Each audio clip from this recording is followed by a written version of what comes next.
Cold war के दौरान दुनिया दो कैंप्स में डिवाइडेड थी। अमेरिका लेड कैपिटलिस्ट ब्लॉक और Soviet Union led communist bloc. India ने चूज किया नॉन अलाइनमेंट, लेकिन नॉन अलाइनमेंट का मतलब कभी न्यूट्रलिटी नहीं था।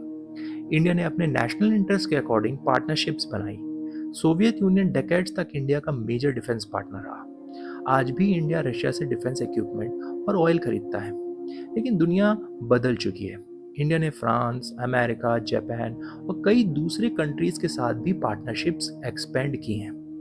आज की दुनिया बाइपोलर नहीं है, मल्टीपोलर है, और इंडिया की स्ट्रेटजी स्ट्रेटेजिक ऑटोनॉमी कहलाती है। लेकिन आज की जियोपॉलिटिक्स सिर्फ इंडिया और चाइना की स्टोरी नहीं है। एक तीसरा प्लेयर भी, यूनाइटेड स्टेट्स। यूक्रेन वॉर के बाद अमेरिका और यूरोप ने रशिया पर मैसिव सैंक्शंस लगाए, लेकिन इंडिया ने एक डिफरेंट पाथ चूज किया। इंडिया ने रशियन ऑयल खरीदना कंटिन्यू रखा। क्यों? सिंपल। इंडिया अपना लगभग 90% क्रूड ऑयल इंपोर्ट करता है और रशिया डिस्काउंटेड प्राइस पे ऑयल बेच रहा था। इंडिया के लिए आइडियोलॉजी का नहीं, एनर्जी सिक्योरिटी और नेशनल इंटरेस्ट का क्वेश्चन था। लेकिन वॉशिंगटन इसे डिफरेंटली देखता है। अमेरिका का आर्गुमेंट है कि रशियन ऑयल की परचेजेस इनडायरेक्टली मॉस्को को रेवेन्यू प्रोवाइड करती है, जो यूक्रेन वॉर को कंटिन्यू करता है। इसी वजह से अमेरिका ने इंडिया पर प्रेशर बनाया, टैरिफ थ्रेट दिए, रशियन ऑयल परचेजेस को रिड्यूस करने की डिमांड की और कुछ समय के लिए इंडियन गुड्स पर एडिशनल टैरिफ भी इंपोज कर दिया, अराउंड 50%, जिससे बायलैटरल रिलेशंस में टेंशन बढ़ गई।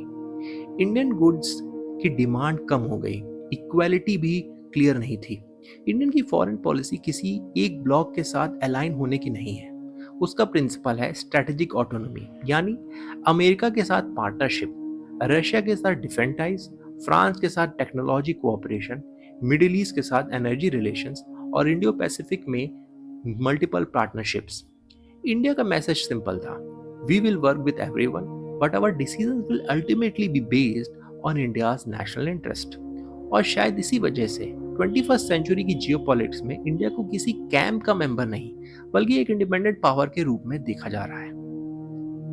The world wants India to choose ideas, choose sides, but India is trying to build a future where it doesn't have to.